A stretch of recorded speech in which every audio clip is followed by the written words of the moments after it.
நீங்கள் பார்த்துக் கொண்டிருப்பது உங்கள் விஜய்.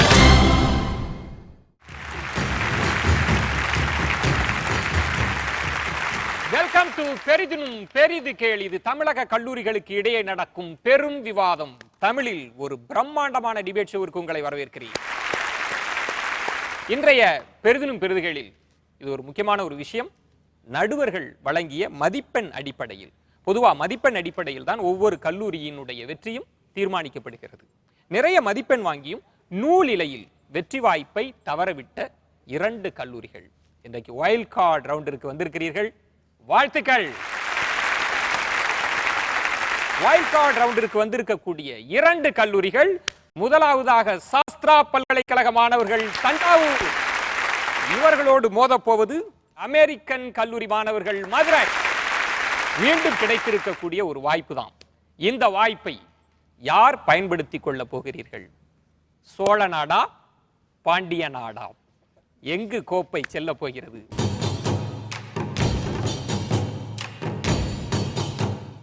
பெரிதினும் பெரிதுகளில் இன்றைக்கு நாம் வைத்திருக்கக்கூடிய, நாம் விவாதிக்க போகின்ற தலைப்பு தண்டனை எனும் கருத்தாக்கம் நல்லது, ஏற்புடையது. தண்டனை எனும் கருத்தாக்கம் பிழையானது. இது குறித்து தான் நம்ம விவாதிக்க போகிறோம். இது ஒரு பெரிய தலைப்பு. ஏன்னா இது உலகமெங்கும் பல்வேறு தளங்களில் விவாதிக்கப்பட்ட தலைப்பு.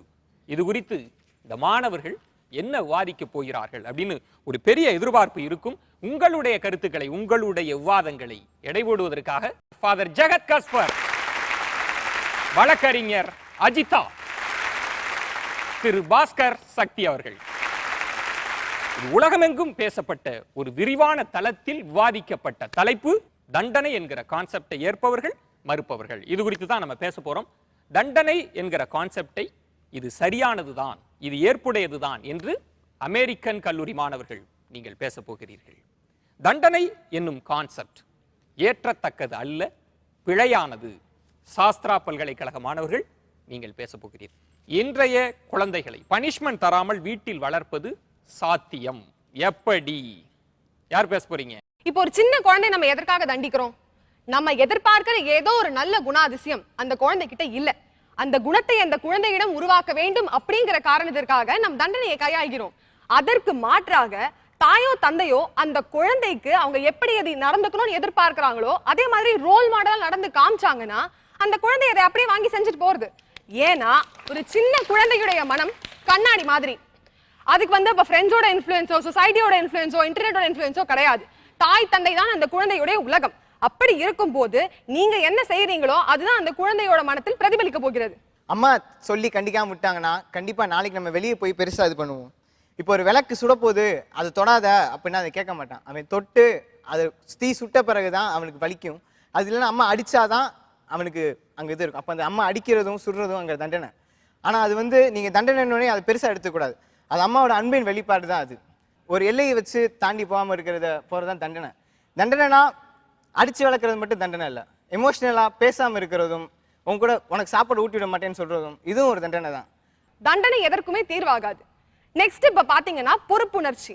இந்த குழந்தைகிட்ட இதுதான்ப்பா, இது உன் பொறுப்பு, இதை நீ செய், நீ இதை கரெக்டா செய், இதனால என்ன விளைவு வரும்னு அந்த குழந்தை அப்ப யோசிக்க ஆரம்பிக்கும். நம்மள நம்பி ஒரு பொறுப்பு கொடுத்துருக்காங்க, இதனால நம்ம தவறு செஞ்சோம்னா என்ன விளைவு வரும்? குழந்தை மன முதிர்ச்சியின் மூலமாக தெரிந்து கொள்கிறது. நான் பயமுறுத்தி அந்த குழந்தைக்கு சொல்லல, நான் தெளிவா இப்படி நடந்தா இப்படி நடக்கும் தெளிவா எக்ஸ்பிளைன் பண்ணிட்டேன்னா ஃபர்ஸ்ட் அந்த குழந்தை அந்த மனப்பக்குவத்தை வாங்கிக் கொள்கிறது. நீங்க சொல்றதை கேட்பான்னு அந்த பையன் எப்படி எதிர்பார்க்கறீங்க? நீங்க அடிச்சா மட்டும் கேட்பான்னு எப்படி எதிர்பார்க்கறீங்க? அந்த குழந்தைக்கு ஒரு எதிர்மறையான எண்ணம் தோன்றாதுங்கிறது அங்க என்ன நிச்சயம்? சொன்னா எப்படி எதிர்பார்ப்ப? சொன்னா மட்டும் எப்படி எதிர்பார்க்கறீங்க? அடிச்சாலே கேட்காதவே சொன்னா கேட்டுருவானா? அடிச்சா பயம் வருங்க. பெத்தவங்கள பார்த்து பயம் வரும். உங்களுக்கு பயம் வேணுமா? உங்க குழந்தை ஒழுக்கமா இருக்கணுமா? உங்க கண் பார்வை பயம் தான் நாளைக்கு அவன் வெளிய போய் காப்பாத்தும். வெளில போய் அவன் என்ன கூத்தடிச்சாலும் உங்களுக்கு தெரிய போறது இல்ல. அந்த பயம் தான், அடிப்பேன்ற பயம் தான் அவனை வெளியே போய் பத்திரமா கொண்டு வர திருப்பி அவங்க சல்லிக்குள்ளே இருப்பான். உங்ககிட்ட பொய் சொல்ல அவன் கத்துக்கிறான், ஒழுங்கா இருக்க கத்துக்கிறது கிடையாது. நான் அடிப்பேன்ற பயம் அவனை பொய் சொல்லாம தடுக்கிறதுக்கு தான். ரொம்ப சென்சிட்டிவான குழந்தைனா ஒண்ணு தவறான முடிவுக்கு நோக்கி போறது, அப்பா அம்மா அடிக்கிறாங்கன்னு. இல்ல கொஞ்சம் அதுக்கு மேல ஓரளவுக்கு சென்சிட்டிவா இருக்கிற குழந்தை அதோட தன்னம்பிக்கையை இழந்து கூனி குறுகி போயிடுது. நம்ம அப்பா அம்மாக்கு பிடிக்கலையோ அந்த மாதிரியே ஒரு நெகட்டிவ் தாட்ஸ் அந்த குழந்தை மனசுல ஃபார்ம் ஆக ஆரம்பிக்கும். அப்படி சொல்லாம விட்டுட்டு அவன் பாட்டுக்கு விட்ட மாதிரி போயிடுவானே. இல்லனா அடிச்சா சரதான் போடான்ட்டு போற பசங்களும் இருக்காங்க. இப்போ கண்டுக்கிறது கூட கிடையாது. இப்போ பனிஷ்மெண்ட்றது இட்ஸ் அ நாஸ்ட்ரம், அது ஒரு ஃபால்ஸ் மெடிசன். அதனால ஒரு தவறுக்கான சிம்டம்ஸ் தான் க்யூர் பண்ண முடியுமே தவிர தவறே அப்படியே அதனால க்யூர் பண்ண முடியாது. அடுத்ததாக பார்த்தோன்னா இப்போ பள்ளிகளில் தவறுகளுக்காக கொடுக்கப்படுற தண்டனைகள் ஷார்ட் டேர்மாக வேணால் ஒரு சொல்யூஷனாக தோணலாம், பட் கிடையாது. லாங் டேர்மாக பார்த்தோன்னா ஒரு மாணவனிடத்தில் அது எந்த ஒரு சேஞ்சை ஏற்படுத்துங்கிறது ஒரு பெரிய கேள்விக்குறி தான். இப்போ ஒரு உதாரணம் பார்த்தோன்னா, இப்போ ஒரு பள்ளியில் வந்துட்டு குழந்தை வந்து ஒரு நாள் ஹோம்ஒர்க் எழுதிட்டு போகிறேன்னு வச்சுக்கோங்களேன். அடுத்த நாள் வந்து என்ன ஏதுன்னு விசாரிக்காமே அந்த டீச்சர் வந்துட்டு அந்த குழந்தைய பனிஷ் பண்ணிடுறாங்க.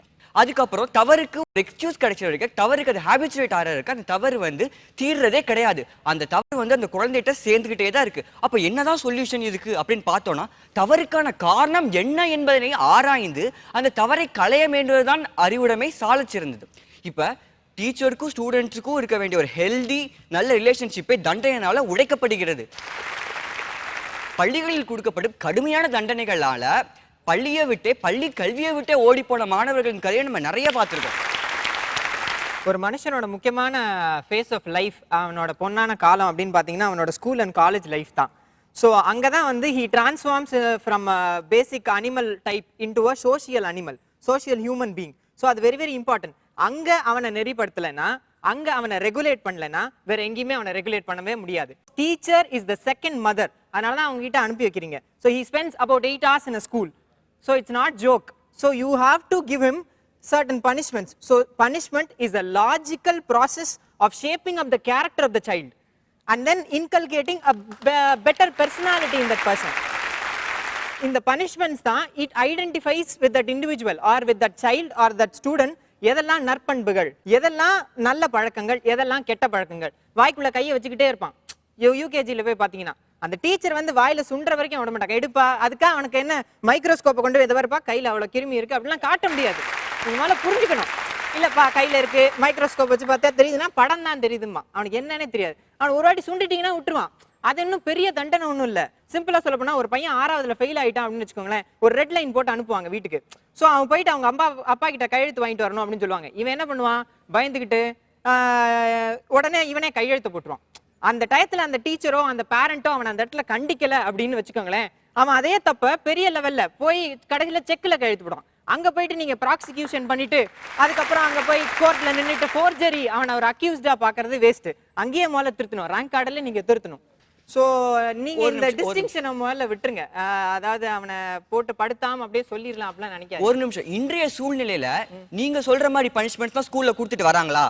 அப்படி பண்றாங்க அப்படின்னா அங்கேயும் திருப்பி என்ன பண்ணுவீங்க, அந்த டீச்சர் மேலேயோ இது பண்ணியோ கேஸ் பண்ணி திருப்பி பனிஷ்மெண்ட்டுக்கு தான் போவீங்க. So you cannot go beyond this boundary. நீங்க சொல்ற மாதிரி பனிஷ்மெண்ட் கொடுத்து தான் ரெகுலேட் பண்றது அவசியம் கிடையாது. அது போக உங்களோட வாதம் சொல்லுங்க, அதுக்கு எக்ஸாம்பிள் சொல்லுங்க. ஏதாவது ஒரு எக்ஸாம்பிள் சொல்லுங்க. ஏதாவது ஒரு பையன் வந்து லேட்டாவே டெய்லி வருவான், நீங்க அவனை அக்செப்ட் பண்ணி உட்கார வச்சுக்கிட்டே இருப்பீங்க, அப்படிதானே? அதுக்கு என்ன காரணம்ங்கிறது ஆராயணுமே தவிர அது வந்துட்டு லேட்டா வராங்கிறதுக்காக சும்மா அடிக்கிறது அது ஒரு பிரயோஜனமே கிடையாது. அடிக்கல சார், நான் அவனுக்கு அடிக்கல. ஒரு நாள் நான் அவனை அக்செப்ட் பண்ணிக்கிறேன், 2 நாள் அக்செப்ட் பண்ணிப்பேன், 3 நாள் அக்செப்ட் பண்ணிப்பேன். சும்மா வேணும்னு சொல்லவே இல்ல. அவன் என்ன பண்றான், எதுக்கு லேட்டா வரான், அது ஏன் என்ன பிரச்சனை அவனுக்குங்கிறத பாக்கணும் தான் சொல்றேனே தவிர நீ அவன் சும்மா விட்டுட்டு அப்படியே போன்னு சொல்லவே இல்லையே. நானு நீ என்ன தப்பா பண்றேன்னு அலசி ஆராய்ஞ்சு பாக்குறதுதான் சார். அவன் லேட்டா வர்றதுக்கு அலசி ஆராய்வீங்க, அவன் பெல்ட் போடலைன்னா அலசி ஆராய்வீங்க, அன்னைக்கு அவன் வந்து ஐடென்டி கார்டு மாட்டிட்டு வரலன்னா அப்புறம் எதுக்கு நீங்க ஆராய்ச்சிக்கிட்டே இருங்க. ஸோ அப்ப அவங்க டெவலப் பண்றதுல இல்ல உங்களோட மோட்டிவ், அவனை அலசிக்கிட்டே இருக்கணும். தோச்சு இது டெவலப்மெண்ட் இல்லையா? குழந்தையோட தவறுகள் என்னென்னு பார்க்கறது டெவலப்மெண்ட் கிடையாதா? மேபி உங்க காலேஜ்ல அப்படியே நடத்துறாங்களோ உங்களை.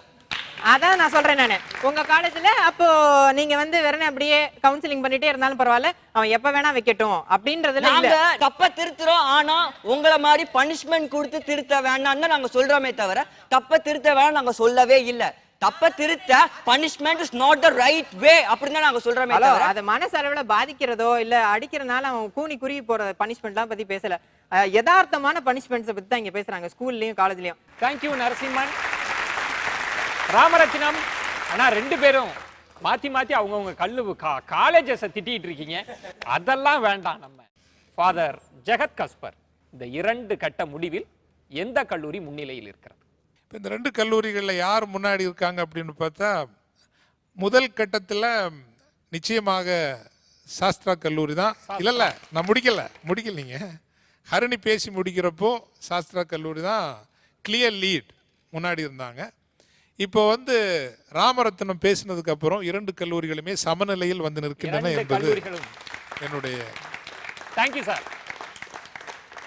வைல்ட் கார்டு மூலம் போட்டிக்கு மீண்டும் வந்திருக்கிற சாஸ்திரா பல்கலைக்கழக மாணவர்களும் அமெரிக்கன் கல்லூரி மாணவர்களும் கடுமையாக மோதிக்கொண்டிருக்கிறார்கள். தொடர்ந்து பேசலாம் ஒரு சிறிய இடைவேளைக்கு பிறகு. பெரிதும் பெரிது கேள். நீங்கள் பார்த்துக் கொண்டிருப்பது உங்கள் விஜய்.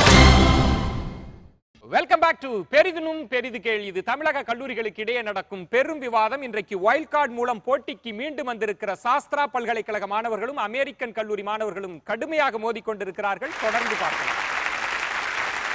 சம நிலையில் இருக்கிறீர்கள். நம் 3 கட்ட விவாதம் இருக்கிறது. நம்ம அடுத்த கட்டத்திற்கு செல்ல போகிறோம். கடுமையான தண்டனைகள் மூலமா நீங்க ஒரு அனல்தியான சொசைட்டி உண்டாக்குறீங்க. அதாவது கட்டுப்படுத்தப்பட்ட பாகுபாடு இல்லாத ஒரு சொசைட்டி உண்டாக்குறீங்க. அது வந்து ஒரு ஆட்டு மந்திக்கு சமமானது. ஆடு மேய்க்கிறவன் கையில் இருக்கிற குச்சிக்கு பயந்து ஆடெல்லாம் ஒரு வரிசையிலேயே போகும். அப்போ அவன் அடிக்கிறாங்கிற பயத்துக்காக ஒரு ஆடுலாம் நேராக போயிட்டு இருக்கும்போது ஒரு குழியில விழுதுன்னு வச்சுக்கோங்க. முன்னாடி போகிற ஆடு பின்னாடி போகிற ஆடு எதுக்கு ஏன் ஒன்றுமே கண்டுக்காது, நேராக குழியிலே விழுந்துடும். அதே மாதிரி தான் நம்ம மக்களும் தண்டனை கொடுப்பாங்கிறாங்க பயத்தில் மட்டும்தான் அப்படி பண்ணுறாங்களே தவிர எதுக்கு இந்த தண்டனை, நம்ம என்ன தப்பு பண்ணிருக்கோங்க, எடுத்து நிறுத்திடுறாங்க. அதே மாதிரி அந்த ஆடு மேய்ப்பவன் கையில் இருக்கிற குச்சி வந்து ஆள் மாறிடுச்சுன்னு வச்சுக்கோங்களேன், ஆடு போகிற திசையை மாறும். அதே மாதிரி நம்ம நாட்டில் ரூல் பண்ணுறவங்க மாறினாங்கன்னா, கெட்டவங்களா இருந்தாங்கன்னு வச்சுக்கோங்களேன், மக்கள் மொத்தமாக சேர்ந்து தப்பான திசையை நோக்கி போகிறோம் இல்லையா, அது ரொம்ப அனெல்தி தானே. இதன் மூலமாக என்ன ஆகுது, சோஷியல் திங்கர்ஸ், ரிஃபார்மர்ஸ் அவங்கெல்லாம் அவங்களோட தாட்ஸ்லாம் சப்ரஸ் பண்ண ஆரம்பிச்சிடுறாங்க. இப்போ பார்த்தீங்கன்னா அபாலிஷன் ஆஃப் சத்தி, அப்புறம் வந்து டவுரி, அதுக்கப்புறம் வந்தீங்கன்னா சைல்ட் லேபர், இதெல்லாம் இருந்துக்கிட்டே இருந்துச்சு நம்ம நாட்டில். சொல்லி திருத்தி பார்த்தாங்க, கேட்கல. அதை லாக் இம்ப்ளிமெண்ட் பண்ணிட்டாங்க, அது டிக்ளைன் ஆச்சு. இன்னைக்கு சொல்கிறேன், சைல்ட் லேபர் கம்மியாக இருக்குங்க. ஏன்னா ஒரு ரூல்ஸ் அண்ட் ரெகுலேஷன் போட்டிருக்காங்க. சைல்ட் லேபர் வச்சா சைல்ட் லேபரை நீங்கள் எம்ப்ளாய் பண்ணியிருந்தீங்கன்னா உங்களுக்கு சிறை தண்டனை, நான் பெயிலபிள் அஃபென்ஸ். நான் லா வேணாம்னு சொல்லலைங்க, கடுமையான தண்டனை வேணாம் சொல்றேன். நீங்க கையை காலை வெட்டுவேன் போனீங்கன்னா அப்பனா நீங்க வாயில சொல்லியிருக்க வேண்டியதல்ல, தீப்பெட்டி தொழிற்சாலையில குழந்தைகளை வேலைக்கு சேர்க்கறாதுன்ட்டு அவன் எங்க கேட்டான். ஆனா நீங்க சொன்ன கரஸ்பாண்டிங் கிரைம் வந்து நடக்கவே இல்லைன்னு சொல்றீங்களா, 0 ஆயிடுச்சுன்னு சொல்றீங்களா? ஆயிடுச்சுங்க. எனக்கு சைல்ட் லேபர் இல்லைங்கிறீங்களா, போயிடுச்சுங்கிறீங்களா? சைல்ட் லேபர் என்னாச்சு, டவுரி என்னாச்சு? சரி, சைல்ட் லேபர் குறைஞ்சிருக்கா இல்லையா? நீங்க வாயில சொல்லிட்டே இருந்தீங்களா? வாயில சொல்லிட்டே இருந்தீங்க சைல்ட் லேபர் வேணாம் வேணாம் வேணாம் வேணாம், எவன் கேட்டான்? யாரு கேட்டாங்க? ஒரு லாவா கொண்டு வந்து அதுக்கு கூறிய தண்டனை கொடுத்த பிறகுதான் குறைஞ்சிருக்கு. நீங்க வந்து எப்படின்னா, ஒரு தப்பு கண்ணு முன்னாடி நடக்குதுன்னா தப்பு பண்ணாதீங்க அப்படின்னு சொல்றீங்க, அது ஒரு கடுமையான தப்பா இருக்கு. அப்பயும் தப்பு பண்ணாதீங்க சார் அப்படின்னா பண்ண மாட்டான். கத்தி எடுத்து ஒருத்தன் குத்துறானா அவனுக்கு, இப்ப நான் இவரை கத்தியால இவரை குத்துறேன், இப்பயே குத்துறேன் இங்க, இப்ப என்ன பண்ணுவீங்க? நீங்க என்ன சொல்லுவீங்க? குத்தாதீங்க சார், வேணாம் சார். அங்க எனக்கு கடுமையான தண்டனை இருக்குங்க. உங்களுக்கு தண்டனை உண்டு, நீங்க அவரை குத்துறீங்க சொல்லிட்டு நான் வந்து குத்துட்டா உங்களுக்கு திருப்பியும் குத்தி பாருங்க. அதான் நீங்க சொல்றீங்க, நீங்க அதான் தண்டனைங்கறீங்க. அதுக்கப்புறம் தாங்க உங்களுக்கு பனிஷ்மென்ட்டே கிடைக்கும். பண்ற தப்புக்கு தாங்க உங்களுக்கு பனிஷ்மென்ட்டே கிடைக்கும். an eye for an eye ends up making the whole world blind. நீங்க குத்தாத இருக்கிறது காரணம் பயமும் பனிஷ்மென்ட்டும் தான், அவ்வளவுதான் நான் சொல்வேன். நீங்க குத்தாத இருக்கிறது காரணம் அது இல்லங்க, பகுத்தறிவு. சிம்பிளா ஒரு ஹியூமன்னா ஒரு பேசிக் சென்ஸ் இருக்கும். பனிஷ்மென்ட் கொடுக்க வேண்டிய இடத்துல கொடுத்து தான் ஆகணும். அண்ட் மோர் ஓவர் இன்னொரு தெரியந்திரியான ஃபேக்ட் இருக்கு.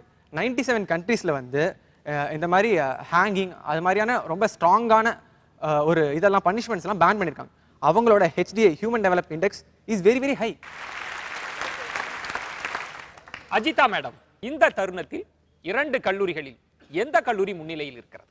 ஆர்குமெண்டேட்டிவ் ஸ்கில்ஸ் அப்படின்னு சொல்லி பார்க்கும்போது நிச்சயமா ஜோஷ்வா தன்னுடைய வேலையை நல்லா பண்ணாரு. ஜோஷ்வா இவரை பொறுத்த வரைக்கும் ரொம்ப அழகா என்ன சொன்னாரு, டெத் பெனால்டிஸை ஒழிச்ச நாடுகள்ல அந்த மனிதர்களுடைய சமூகத்தினுடைய வளமை, அதனுடைய வாழ்க்கை ரொம்ப சிறப்பா இருக்கு.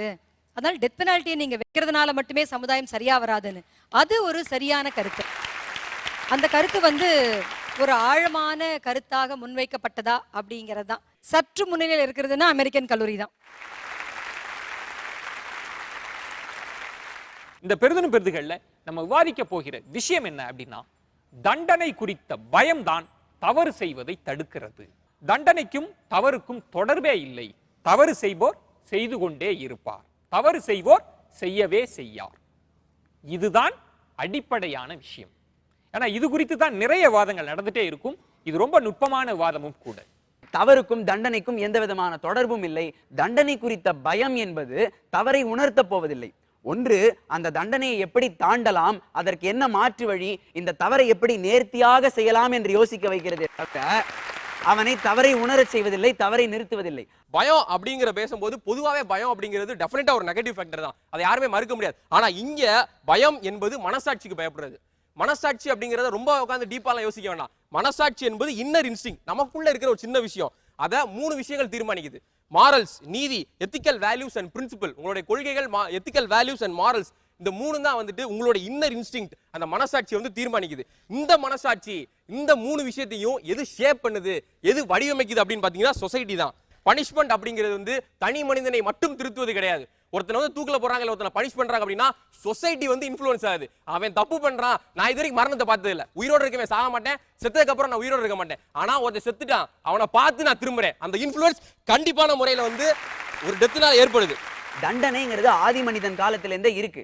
உண்மையிலேயே அந்த தண்டனை குறித்த பயம் மனிதனை தவறு செய்யாமல் நிறுத்தும்னா, தவறு என்பது மனித வரலாற்றிலிருந்து நின்று எத்தனையோ ஆயிரக்கணக்கான வருஷங்கள் ஆயிருக்கும். எத்தனை தண்டனைகள் சட்டங்கள் இருந்தாலும், அந்த தண்டனை குறித்த பயம் இருந்தாலும், தவறுகள் இன்னி வரைக்கும் தொடர்ந்துகிட்டே தான் இருக்கு. 2 விஷயம் நல்லா தெரிஞ்சுக்கோங்க. தண்டனையோட செகண்டரி மோட்டிவ் தான் தண்டிக்கிறது. தண்டனையோட செகண்டரி மோட்டிவ் தான் தண்டிக்கிறது. தண்டனையோட பிரைமரி மோட்டிவ் வந்து அவனை மாத்துறது தான். தண்டனை முழுக்க முழுக்க அன்பு சார்ந்த ஒரு விஷயம். நான் உங்களை அடிக்கிறேன் அப்படின்னா உங்க மேல அது அன்பு இருந்துச்சுன்னா தண்டனை. இதே உங்க மேல நான் அன்பு இல்லைன்னு வச்சுக்கோங்களேன், இது வந்து கிரைம். கிரைமுக்கும் தண்டனைக்கும் வித்தியாசம் இருக்கு. நீங்க சொன்னீங்க தண்டனை வந்து அன்பால இருக்கு, அவனை மாத்துறது தான் முதல் எய்ம். பயத்தை வச்சு ஒருத்தரை மாத்த முடியும்னு நினைக்கிறீங்களா? திரும்ப திரும்ப ஒரு உளவியல் ரீதியா தண்டனை வேணுமா வேணாமான்றதான் சொல்றீங்களே தவிர, தண்டனை குறித்த பயம் மனிதனை குழப்புகிறது. பனிஷ்மெண்ட் குறிச்ச பயம் இல்லைன்னா யாருமே இயங்க மாட்டாங்க. நீங்க ஒரு வீட்டுக்குள்ள வேணா கிளிப்பிளை சொல்ற மாதிரி உங்களுடைய சொந்த பந்தங்களுக்கு, ஃபேமிலி சர்க்கிள்குள்ள சொல்லிக்கலாம். அதே இது கொஞ்சம் இன்லார்ஜ் ஆகி சொசைட்டி, ஸ்டேட், டிஸ்ட்ரிக்ட் அப்படி இப்படின்னு போகும்போது, நேஷனைஸ் போகும்போது ஒவ்வொருத்தங்களுக்கு நீங்க போய் சொல்லிட்டு இருப்பீங்களா? அப்ப ஒரு பயம் இருக்கணும். தோலை உரிக்கிற தண்டனை இப்போ இன்னும் வந்து ஒரு சமஸ்தானம் வந்து இருக்கு, அங்க வந்து தோலை உரிக்கிற தண்டனை இன்னும் இருக்கு. உப்பு தடவை தோலை உரிச்சிருவாங்க, சரிங்களா? அதே மாதிரி தண்டனைகள் இருக்கு. தண்டனைகள் குறித்த பயன் தான் தப்பு செய்யாம இருக்குது. நான் என்ன சொல்ல வரேன்னா, நீங்க தண்டனைகளுடைய முறைகளை வந்து இங்க டிஃபைன் பண்ணாதீங்க. தண்டனை குறித்த பயம் மனிதனை திருத்தாது. தவறு செய்வதிலிருந்து வேணா நிறுத்தலாமே தவிர, தவறுல இருந்து திருத்துறது வேற, நிறுத்துறது வேற. அது நல்லா புரிஞ்சுக்கோங்க. பிரிவென்ஷன் ஆஃப் டெரரிஸ்ட் ஆக்ட்னு ஒன்று இருக்கு. அது நீங்க பேசிங்கன்னா, ஒரு குறிப்பிட்ட இதுக்கு மேல நீங்க டெரரிசம் பத்தி பேசிங்கன்னா உங்களை பொட்டாலத்துக்கு உள்ள போடுவாங்கன்னு சொல்றீங்க. இது பயத்தினால தான் நீங்க பேச மாட்டீங்க. சொல்லுங்க. அரசியல் பேசாதேன்னு டீ கடையில் எழுதி போடுறீங்க. அரசியல் என்பது என்ன? மக்களால் மக்களுக்காக மக்கள் தயாரித்து அரசியல். டெரரிசம் பண்றவங்க வானத்துல இருந்து குதிச்சு வந்தாங்களா? அவனும் என்னுடைய மக்கள் சமுதாயத்துல இருந்து வந்தவங்க தானே. பாஸ்கர் சக்தி சார். மிஸ்டர் நவீன் ரொம்ப எமோஷனலாக பேசினாரு. விட்டு அவரை போய் அடிச்சுட்டு போகிறதுக்கு அந்த மாதிரி ஒரு ஆவேசமாக பேசுகிறாரு. அருண் பேசுனதில் ஒரு விஷயம் ரொம்ப தெளிவாக நல்லா இருந்தது. ஒரு தண்டனைங்கிறது வந்து அந்த தவறு செய்கிறவனை இன்னும் புத்திசாலித்தனமாக அதை எப்படி செய்யலாம், எப்படி பிடிபடாமல் செய்யலாம் அப்படிங்கிற ஒரு இதை நோக்கி நகர்த்துமே தவிர, அவனை வந்து ஒரு திருந்துற ஆளாக மாற்றாது தண்டனைங்கிற ஒரு பாயிண்ட் அவர் சொன்னார். இந்த மாதிரி ஒரு வேலிட் பாயிண்ட் நான் அவர்கிட்ட எதிர்பார்த்தேன். ஸோ இந்த ரவுண்டில் இவங்க கொஞ்சம் பெட்டராக பண்ணியிருக்காங்க. Thank you sir, very good, thank you sir. தராசினுடைய முள் இங்கேயும் செல்கிறது, மதுரைக்கும் செல்கிறது, தஞ்சாவூருக்கும் செல்கிறது. தண்டனைகள் தேவையானது, அது அவசியம் என்று ஒரு தரப்பும், தண்டனைகள் தளர்த்தப்பட்டு குறைக்கப்பட வேண்டும் என்று மறுதரப்பும் வாதித்துக் கொண்டிருக்கிறார்கள். தொடர்ந்து பேசலாம் ஒரு சிறிய இடைவேளைக்கு பிறகு. பெரிதும் பெரிது கேள்.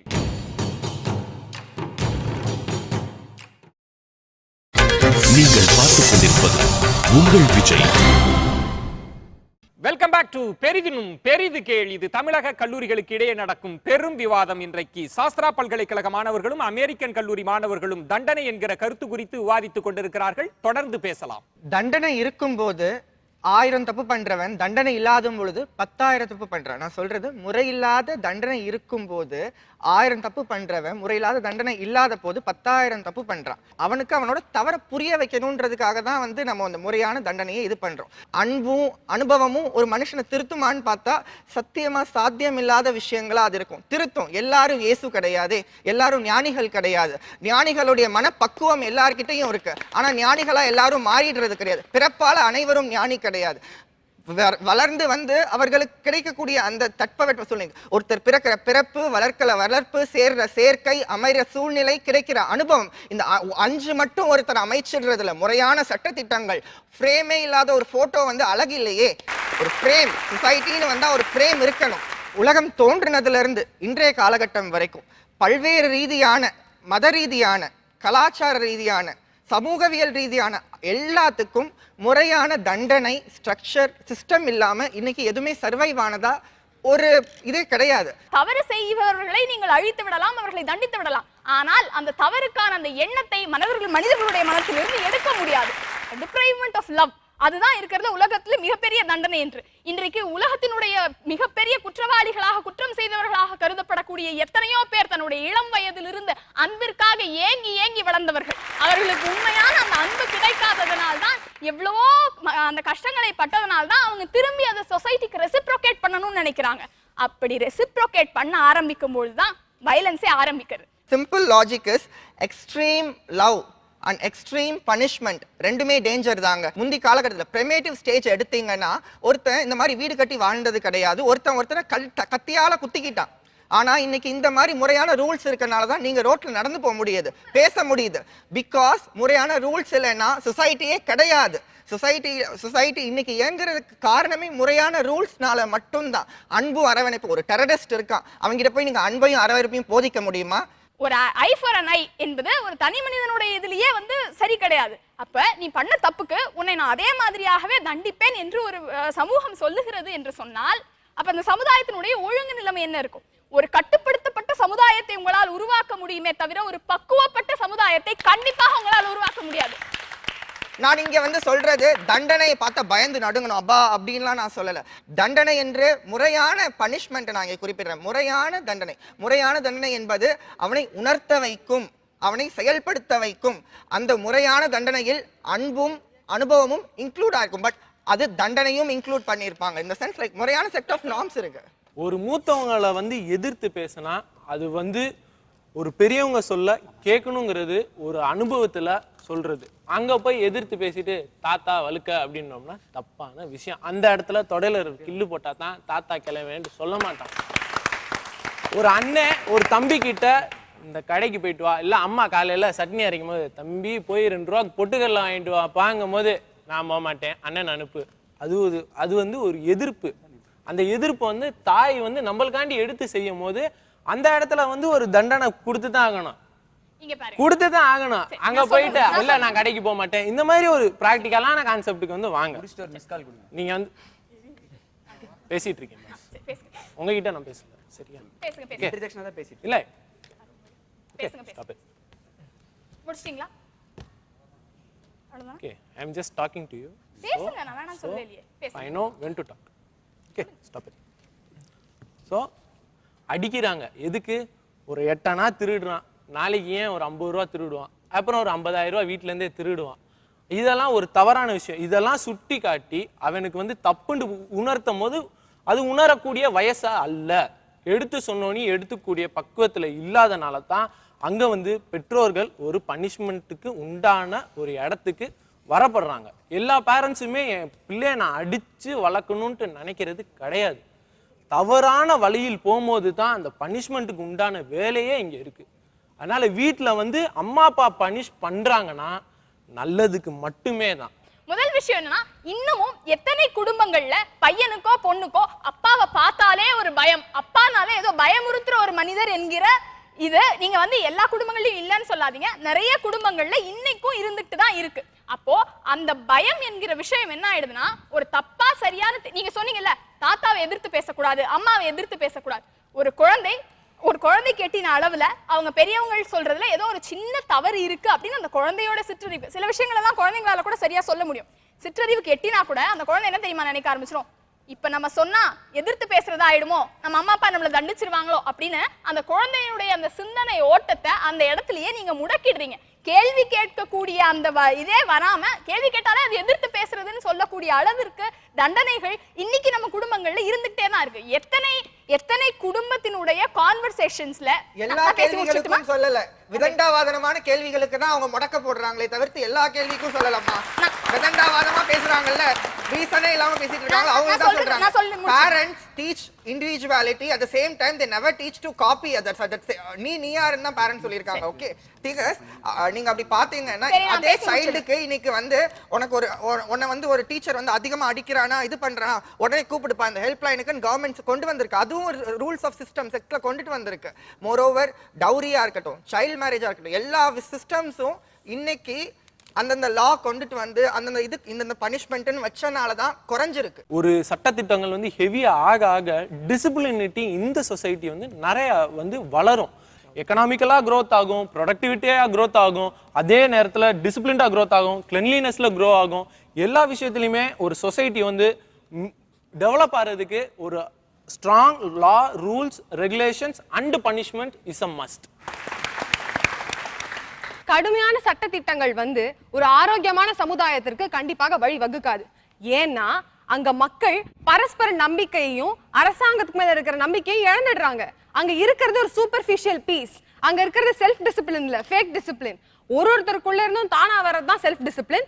அந்த செல்ஃப் டிசிப்ளின் வந்து ஒரு சொசைட்டியோட டிசிப்ளினை ஃபார்ம் பண்ணுமே ஒழிய நீங்க ஃபோர்ஸ் பண்ணி அதை கொண்டு வந்தீங்கன்னா ஒரு விஷயத்தைய பார்த்த பயம் கடைசி வரைக்கும் பயமா தான் இருக்கும். யாருக்கும் எந்த விஷயத்திலும் தெளிவு இருக்காது, மனமுதிர்ச்சி இருக்காது, மக்கள் வந்து வளரவே மாட்டாங்க. ஃபேக் டிசிப்ளின்னு சொன்னீங்க, அதாவது பராஸ்பர நம்பிக்கை. அடுத்து நீங்க குறிப்பிட்டது, நீங்க கழுத்துல ஒரு செயின் போட்டிருக்கீங்க, கழட்டி வச்சுட்டு போயிட்டு வாங்க உங்க பராஸ்பர நம்பிக்கையை வச்சுக்கிட்டு.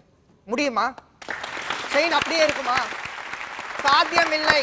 ரூல்ஸ், பனிஷ்மெண்ட் எல்லாமே ஒரு ஸ்ட்ரிக்ட் ஆஃப் ஆர்டர் மூலியமா, ஒரு ஃபேக் டிசிப்ளின் மூலியமா ஒரிஜினல் டிசிப்ளினை கொண்டுட்டு வர ட்ரை பண்றாங்க. That's all. Because everyone is fake here. Because we are copied. We are second hand people. நம்ம ரெண்டாவது மனுஷனை காப்பி பண்ணி இன்னைக்கு வாழ்ந்துட்டு இருக்கோம். Because we lost our individuality and everything at the time of period. நம்ம ஃபேக் டிசிப்ளின் தான் follow பண்றோம். But at the same time அந்த ஃபேக் டிசிப்ளின் மூலமா ஒரு ஒரிஜினல் டிசிப்ளினை கொண்டு வரணும்னு நினைக்கிறாங்க. பராஸ்பர நம்பிக்கை என்பது குடும்பத்தினர்களுக்கு இடையில இருக்கலாம். சோஷியாலஜி படி நீங்க சொன்னதே தப்பு. First of all entire theory படி பராஸ்பர நம்பிக்கை உங்க நண்பர்கள் கிட்ட இருக்கலாம், எல்லார்கிட்டையும் இருக்கணும்னு அவசியம் கிடையாது. சிட்டிசன் எல்லார்கிட்டையும் உங்களுக்கு பராஸ்பர நம்பிக்கை இருக்கணும் அவசியம் கிடையாது. அப்படி இருந்தா ஜஸ்ட் உங்க விலை மதிப்பற்ற பொருட்களை வச்சுட்டு போங்களேன், என்ன ஆகுதுன்னு பாருங்க. That's a simple example for that. உங்களுக்கான நேரம். பரஸ்பர நம்பிக்கையை பத்தி சொன்னீங்க. பரஸ்பர நம்பிக்கைன்னு நாங்க என்ன சொன்னோம், அரசாங்கத்திற்கும் மக்களுக்கும் இருக்கக்கூடிய பரஸ்பர நம்பிக்கை. அரசாங்கம் எப்போ கடுமையான சட்டத்திட்டங்களை கொண்டு வருது அப்படின்னா என்னுடைய மக்கள் தானா செல்ஃப் டிசிப்ளின்டா இருக்க மாட்டான், அவனுக்கு இவ்வளோ அளவுக்கு நான் வந்து இம்போஸ் பண்ணினாதான் அவர்கள் வந்து இந்த கடுமையான சட்டத்திட்டங்களுக்கு பயந்துதான் அவர்களால வந்து ஒரு ஆரோக்கியமான சமுதாயத்தை உருவாக்க முடியும்னு அந்த அரசாங்கம் நினைப்பதால் அந்த நம்பிக்கை குறைவினாலதான் இந்த கடுமையான சட்டத்திட்டங்கள்லாம் வந்து வைக்கிறாங்க. இப்போ நீங்க இந்த கடுமையான சட்டத்திட்டங்கள் அப்படின்னு சொன்னீங்கன்னா இந்த ஒரு பயத்திலே அப்போ பிஹேவ் பண்றதுக்கான காரணம் என்னன்னா தண்டனைக்கான பயம் ஆயிடும். ஒரு கடுமையான தண்டனையை பொறுத்த வரைக்கும் என்ன ஆயிடுது, நான் எதுக்கு பிஹேவ் பண்ணணும், இந்த தண்டனையில இருந்து நான் தப்பிக்கணும், அதுக்காக நான் பிஹேவ் பண்ணணும். இப்படியான ஒரு கண்மூடித்தனமான பயம் இருக்கக்கூடிய சமுதாயம் எப்படி ஒரு ஆரோக்கியமான சமுதாயமா ஆகும்? கண்டிப்பா அது ஒரு ஆரோக்கியமான சமுதாயமா ஆக முடியாது. அதற்கு பதிலா என்னுடைய நாடு, என்னுடைய மக்கள், என்னுடைய ரூல்ஸை நான் ஃபாலோ பண்ணணும்னு எப்ப மக்கள் வந்து நினைக்க ஆரம்பிப்பாங்க அப்படின்னா கடுமையான தண்டனைகள் இல்லாம ரூல்ஸ் மட்டும் ஸ்ட்ரிக்ட்டா இருக்கும்போது மட்டும்தான் மக்கள் வந்து இது என்னுடைய தேசம், நான் வந்து தப்பு பண்ணக்கூடாது, ஏன்னா என்னுடைய ஆர்டர். ஆல்ரெடி அவன் செல்ஃப் டிசிப்ளின்டா இருக்கான்னா எவ்வளோ ஒரு சட்டத்திட்டம் இருந்தாலும் அவனோட மென்டலியோ அவனோட இதுவோ பாதிக்க போறதே கிடையாது. அது எவ்வளோ பெரிய டிசிப்ளின்ஸ் ஆவனா இருக்கலாம், எவ்வளோ பெரிய ரூல்ஸ் ஆவனா இருக்கலாம், அவன் ஆல்ரெடி அவன் பெட்டரா இருக்கான், அவன் செல்ஃப் டிசிப்ளின்டா இருக்கான்னா அதை பார்த்து அவன் பயப்பட போறதே இல்லை. நீங்க எவ்வளவு கொடுக்குறீங்களோ அவன் அதை ஃபாலோ பண்ணிட்டு போயிட்டே இருக்க போறான். நீங்க என்ன சொல்ல வரீங்கன்னா அவன் செல்ஃப் டிசிப்ளின்டா இருப்பான், அதெல்லாம் இருந்தா தான் அவன் செல்ஃப் டிசிப்ளின்டா இல்ல, அவன் ஃபேக் டிசிப்ளின்டா இருக்கான்றதே தப்பு. அவனை நீங்க வந்து அப்பவே வீட்ல இருந்தே வந்து அவனை கண்டிச்சு வச்சிருந்தீங்க. அப்ப ஸ்டார்டிங் ஸ்டேஜ்லயே அந்த ஸ்கூல்லயும் பள்ளியிலயும் அந்த வீட்லயுமே அவனை இது பண்ணியிருந்தீங்கன்னா, நெறிப்படுத்திருந்தீங்கன்னா அவன் சொசைட்டிக்கு வரும்போது என்னென்ன அவனோட ஆக்டிவிட்டிஸ் இருக்கோ எல்லாத்தையுமே அவன் சார்ந்து அதை அப்படியே செஞ்சிருப்பானே. அது எவ்வளவு லீனியன்ட்டா இருந்தாலும் சரி, எவ்வளவு உக்ரமா இருந்தாலும் சரி, உங்களோட லாஸ் அண்ட் ரெகுலேஷன்ஸ் எது சரி எது தப்புன்னு எனக்கு தெரியும் போது நான் எதுக்காக தப்பு செய்ய போறேன், எதுக்காக அதை போய் அனுபவிக்க போறேன்? அப்போ டெவலப்மெண்ட்டை நோக்கி தான் போயிட்டே இருப்பேன். தி டிகிரி ஆஃப் என்ன சொல்றது, the degree or the length of harshness in any laws will not have a direct impact on a person who's got rational behavior. அததான் நாங்களும் சொல்றோம். இன்றைக்கு இந்தியா மாதிரியான ஒரு சமுதாயம் ரேஷனல் பிஹேவியரை நோக்கி போயிட்டு இருக்கு. அப்படி இருக்கும்போது முழுக்க முழுக்க ஒரு பக்குவப்பட்ட சமுதாயத்தை நோக்கி நம்ம போயிட்டு இருக்கிறதால தான் இன்றைக்கு தண்டனைகள் தளர்த்தப்படுது. Indian people are getting rationalised so that we are reducing all the punishments. எனவே தளர்த்தப்பட்ட தண்டனைகள் என்பது ஒரு சமுதாயம் முதிர்ச்சி அடைந்ததற்கான எடுத்துக்காட்டு. அந்த பாதையை நோக்கி போய்கிட்டு இருக்கோம். Rome is not built in a day. அந்த பாதையை நோக்கி இப்ப நம்ம போயிட்டு இருக்கோம். இன்னும் தண்டனைகளை தளர்த்துவது அந்த பாதையை நோக்கி நாம் செல்வதற்கான வழிகளை அதிகப்படுத்துமே தவிர தண்டனைகளை கூட்டுவதன் மூலம் ஒரு கடுமையான தண்டனைகள் விதிக்கிற நாட்டில் இருக்கிற பயமும் அமைதியின்மையும் தான் நிலவுமே தவிர நம்மளுடைய முதிர்ச்சிங்கிறதே போயிடும். இனி பேனலிஸ்ட் அவர்களுக்கான கேள்விகளை சரமாரியாக தொடுக்க போறாங்க. நமக்கு வந்து ஒரு பொது ஒழுக்கம் இல்லை, ஒரு டிராஃபிக் ஒழுக்கம் கிடையாது, ஒரு நம்மளுடைய உயிரை நம்ம பாதுகாக்கணுங்கிற ஒரு அக்கறை வந்து கிடையாது. இப்படி ஒரு அக்கறை இல்லாத ஒரு சமூகத்துக்கு சட்டத்தின் மூலமும் தண்டனையின் மூலம் தான் சில குறைந்தபட்ச ஒழுக்கங்கள் கொண்டு வர முடியும்னு சொன்னா என்ன தப்புங்கிற? அதாவது சாதாரண அளவிலான தண்டனைகள் ஒரு தளர்த்தப்பட்ட தண்டனைகளா இருக்கலாம். இருக்கிறதுல நீங்க வந்து பக்கத்து வீட்டுக்காரரோட தூக்கத்தை கெடுத்துட்டீங்கிறதுக்காக உங்களுக்கு கொஞ்ச நாளைக்கு வீட்டுல வந்து தண்ணி கரண்ட் எதுவுமே கொடுக்காம விட்டுருவேன் அப்படின்னு சொல்றதுதான் வேண்டாங்க. நாங்க என்ன சொல்ல வரோம்னா திரும்ப நீங்க ப்ரொபோஷனாலிட்டிக்கு வரீங்க. சோ தண்டனை வேணுங்கிறத ஒத்துக்கிறீங்க. கற்றுக் கொடுத்தல் அப்படிங்கிற ஒரு விஷயத்தை இது எதுக்காக இந்த களத்துக்கு கொண்டு வர்றது? இப்போ ஐரோப்பிய நாடுகளில் வந்து ஒரு டிராஃபிக் ஒழுங்காக ஓரளவுக்கு பண்ணுறாங்க. அவங்க எல்லாம் அவங்க பெரிய ஒரு நம்ம எல்லாம் பெரிய ஒரு நாகரிகத்தில் வாழ்ந்த நேரம் அவங்க காட்டு மிராண்டிகளாக இருந்து வளர்ந்தவங்க தான். ஆனால் இன்னைக்கு நம்மளை விட ரொம்ப பாலிஷ்டாக இருக்காங்க. ரொம்ப சிவிக் சென்ஸ் ரொம்ப உள்ளவங்களாக இருக்காங்க. ஹியூமன் ரைட்ஸ் பற்றின ஒரு மனித உரிமைகள் இதை பற்றி ரொம்ப இருக்காங்க. இது வந்து வெறும் சட்டங்களால் வந்தது மட்டுமல்ல, கட்டமைக்கப்பட்ட கற்றுக் கொடுத்தல் வழியாக வந்த விஷயம். சின்ன வயசுல இருந்து பள்ளிக்கூடத்தில இருந்து படிப்படியாக கட்டமைக்கப்பட்ட உறுதியான கற்றுக் கொடுத்தல்கள் வழியாகவும் ஒரு அறிவு போர் வழியாகவும் வந்த விஷயங்கள்ங்கிறது. மீண்டும் சொல்றேன், என்னுடைய கருத்தினால உங்க தீர்ப்பு இங்க பாதிக்கப்படாது. ஆனால் மிதமிஞ்சிய தண்டனையினால் மட்டுமே ஒரு சமூகம் ஆரோக்கியமான சமூகமா இருக்க முடியாது அப்படிங்கறத நீங்க புரிஞ்சுக்கணும். அஜிதா மேடம், அவங்க ஒரு கேள்வி கேட்டாங்க, அதுக்கு அந்த பக்கம் பதில் வரல. என்ன கேள்வினா, அப்பாவை பார்த்தாலே ஒரு பய உணர்வு குடும்பங்கள்ல இருக்கே, அப்பாங்கிற பயம் இன்னும் கூட போகலையே அப்படின்னு, அதுக்கு என்ன சொல்றீங்க? ஏன்னா ஒரு கன்சர்வேட்டிவ் அப்ரோச் தான். Very simple. ஒரு கன்சர்வேட்டிவ் அப்ரோச். பயம் நல்லதா? ஆப்வியஸா நல்லதா, கண்டிப்பா நல்லதா. ஒரு மரியாதை வளர்க்கறது, ஒரு நெறிய வளர்க்கறது, ஒரு டிசிப்ளின்டா இருக்கிறதுக்கு அவன் அந்த பயத்தை பழகிக்கிறது ஒன்னும் பெருசா தப்பா படல எனக்கு. சரி, அப்படின்னா சாதாரண மக்களுக்கு போலீஸ் என்றால் ஒரு பயம் இருக்கிறதா? சமூகத்தை நெறிப்படுத்துமா? நெறிப்படுத்துமா? கண்டிப்பா நெறிப்படுத்தும். பணக்காரர்கள், வசதியானவர்கள் நாளுக்கு நாள் தவறு செய்கிறார்கள், அதே போலீஸ் ஸ்டேஷனுக்கு போய் உட்கார்றாங்க. அவர்களை நெறிப்படுத்தியதா? அது அவங்களுக்கான பவர். அது ஆப்வியஸா. அத ஒரு விஷயத்தை மட்டும் புடிச்சிட்டீங்க, பவர். பவரை பார்த்து பயப்படலாமா? ஆமா ஆமா இருக்கு, கண்டிப்பா இருக்கு, கண்டிப்பா இருக்கு. என்ன விஷயம்னு சொன்னா, அதிகாரத்தை பார்த்து நெறி வந்துவிடும் சமுதாயத்தில் அப்படிங்கிறது இல்லைங்கிறத மட்டும் நம்ம புரிஞ்சுக்கலாம். அவங்களுக்கும் தான் இந்த பதில். அவங்களும் தான் ஏற்ற இறக்கமான சமுதாயத்தில், சமத்துவமற்ற சமுதாயத்தில் அதிகாரத்தை யார் துஷ்பிரயோகம் செய்கிறார்களோ அவர்களுக்கு எதிராக ஒரு சரிப்படுத்தக்கூடிய தண்டனை வழங்கக்கூடிய சட்டம் இல்லாவிட்டால் யார் வலிமையானவர்களோ அதுதான் வெல்லும் என்கிற ஒரு நிலைமை வரும். அதுதான் என்னுடைய கருத்து. இப்ப அடுத்து அவங்கள்ட்ட ஒரு கேள்வி. நம்ம எல்லா குழந்தைங்களுக்கும் தண்டனை கேட்கறது இல்லை. 100 குழந்தைகள் இருக்காங்கன்னா 10 குழந்தைகள் தப்பு பண்றாங்க. ஒரு குழந்தை தாமதமா வருது, அடுத்த குழந்தையோட பென்சிலை எடுத்துருது, ஒரு குழந்தை அழுதுகிட்டே உட்கார்ந்துருக்கு. ஒரு முறை இல்லது 2 முறை, எதுவும் சின்ன சந்தோஷம், ஒரு 2 ரூபாய் பென்சில், அது ஒரு பெரிய விஷயம் இல்லை. நெறிப்படுத்துவதற்கு சின்ன பனிஷ்மெண்ட் உண்டு. ஏற்றுக்கொள்ளலாமா வேண்டாமா?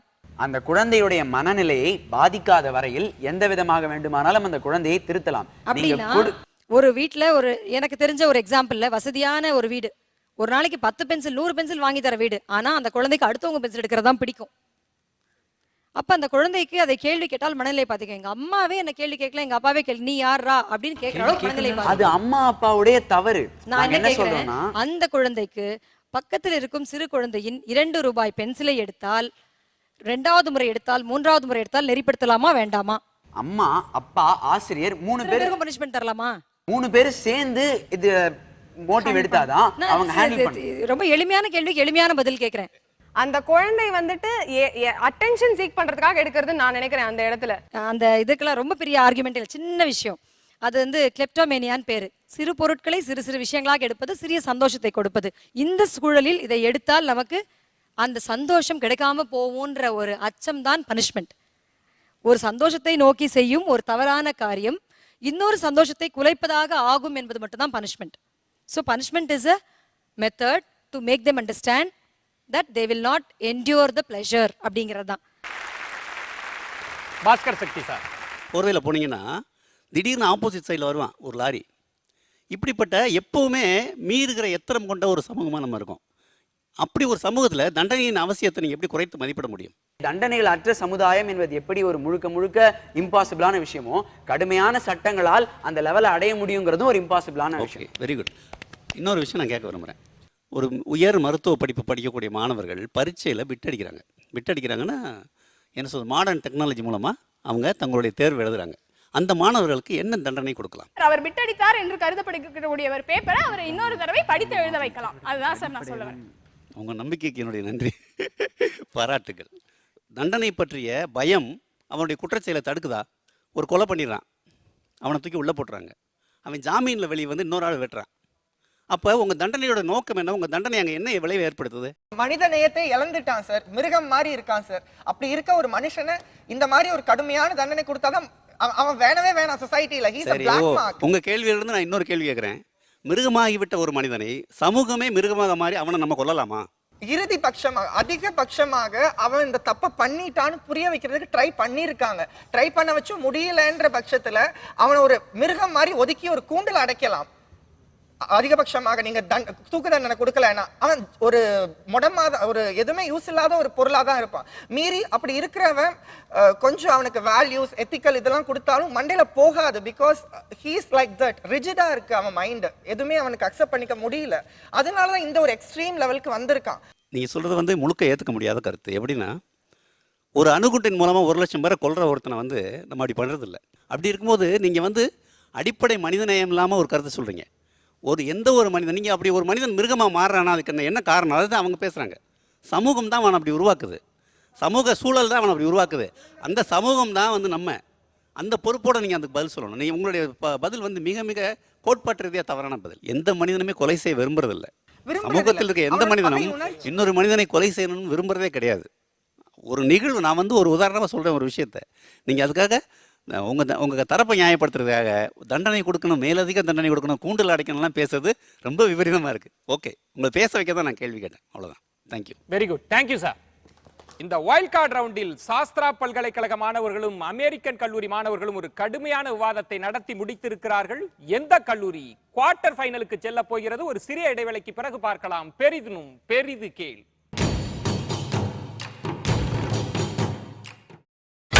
நீங்கள் பார்த்துக் கொண்டிருப்பது உங்கள் விஜய். வெல்கம் பேக் டு பெரிதினும் பெரிது கேள். இது தமிழக கல்லூரிகளுக்கு இடையே நடக்கும் பெரும் விவாதம்.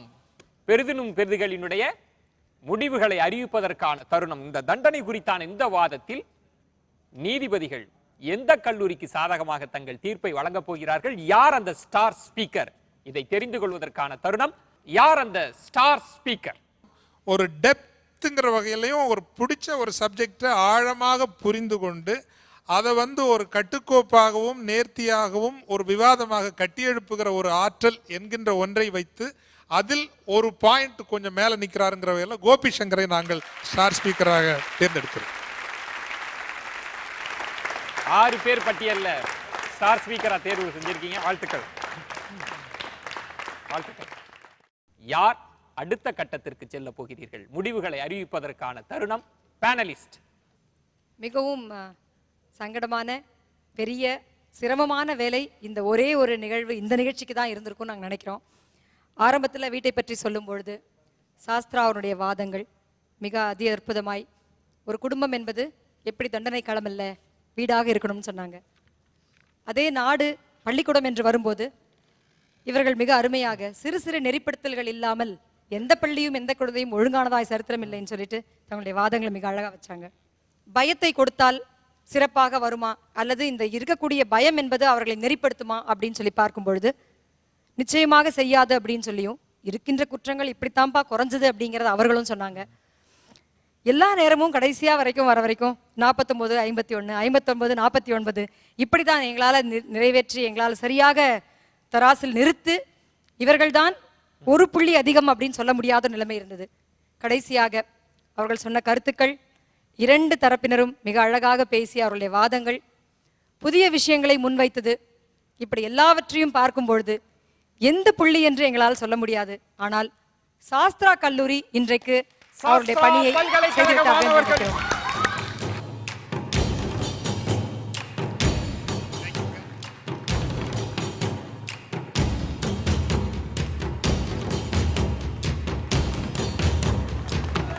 இந்த வாரம் வைல்ட் கார்டு ரவுண்டில் வெற்றி பெற்ற சாஸ்திரா பல்கலைக்கழக மாணவர்கள் குவார்டர் ஃபைனலுக்கு செல்கிறார்கள்.